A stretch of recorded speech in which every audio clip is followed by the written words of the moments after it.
Good morning, Lord Darroch. Good morning, Trevor. Lord Mandelson heads to Washington in January. Is that a good call by the Prime Minister? I think it is. I think of the candidates whose names were out there, and I don't know if they were all actually candidates or not, then he was the best choice. And Trevor, he clearly wanted the job. He was out there in public saying what he would do were he to get it. And he has a background as a trade expert. He was trade minister in the UK. He was EU Commissioner for Trade. So he has a lot of expertise to bring to bear on the argument of whether we can persuade the Trump administration not to impose these 20% tariffs on all imports into America. Plus, he's a very experienced politician. He was the architect of New Labour, so he's been around.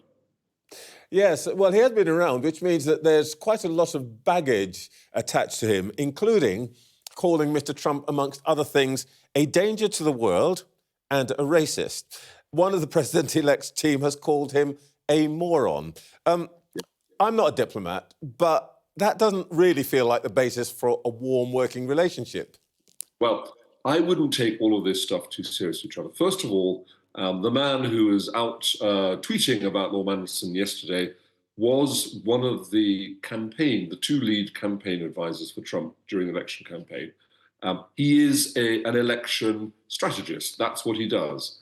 I don't think he's in the Trump White House team. I think his job is finished. And I don't think, I doubt that he's actually, he cleared his lines with the president-elect before he tweeted what he did. Second, this is what life is going to be like under Trump 2.0. It's like a 24/7 barroom brawl. You get this sort of stuff going all the time. You need to have a thick skin, and you need to to manage it and to get through it, to weather it, as it were. So Lord Mandelson's a very experienced politician. I'm sure he can cope with this kind of stuff. I'm just savouring the image of Peter Mandelson walking into a barroom brawl with Donald Trump. But I suppose... Remember, Trevor, he did have a reputation for ruthlessness, so he can look after himself. I wouldn't know anything about that, Kim, but I suppose that there is some sense that actually the Trump White House might be rather impressed by his status and his history, and might give him a hearing. Does a relationship with Mr. Farage get in the way here at all? Sorry. Say it again, Trevor. I was asking whether you think the relationship between Donald Trump and Mr. Farage might get in the way at all. It's just going to be part of the landscape.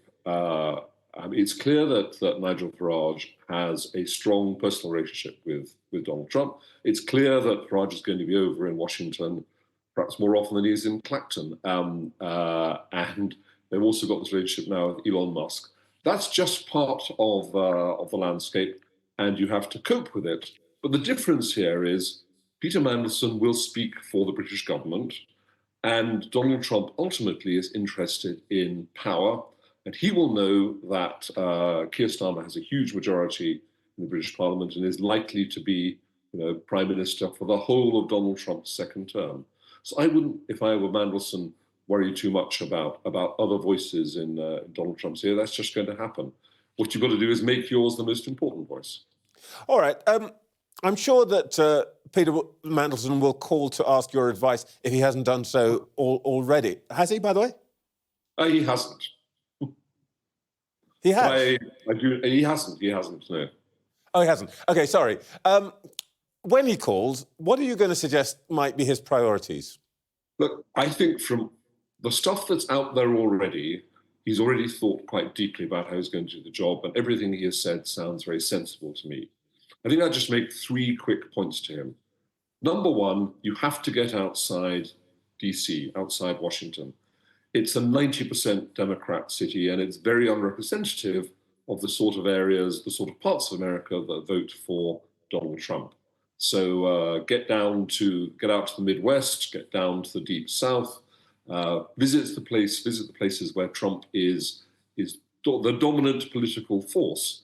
If Trump becomes unpopular in those sort of places, then he's in trouble. But he will always be unpopular in DC. Second, I would say the people who really count for Donald Trump are the people who have made as much or more money than him and who are personal friends of his from the American sort of billionaire business community. And Donald Trump will be much impressed by governments saying, please don't do that, Mr. President, because that will harm us. He will be impressed if some of his personal billionaire friends say to him, Donald, if you do this, this is going to damage the American economy, it's going to put inflation up, it's going to drive interest rates up. So see if you can get to some of them, make your arguments to them, and see if you can get them making the arguments to the president. And lastly, watch out for the 5 a.m. tweet storm. I can't tell you how often I got woken up at 5 a.m. in the morning when I was in Washington, which is 10 a.m. UK time, because Trump wakes up very early and he tweets. And those tweets are completely unfiltered Donald Trump. And he will comment on what's going on around the world, including on things going on in the UK.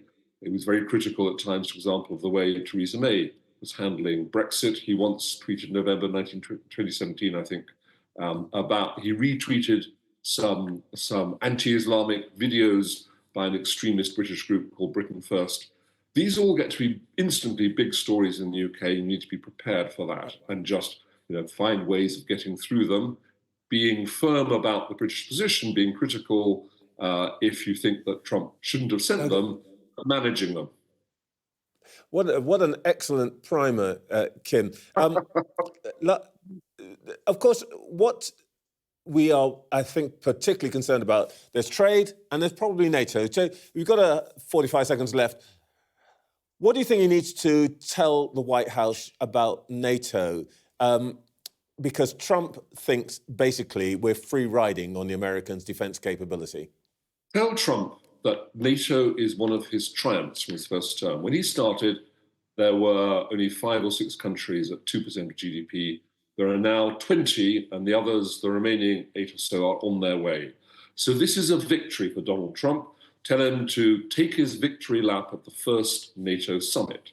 And on tariffs, tell him his tariffs idea will put up inflation and interest rates in America and will be bad for him. Okay, flattery and self-interest work. Kim Darroch, thank you so much. Now I see why you're a successful diplomat. That's very kind of you. Thank you.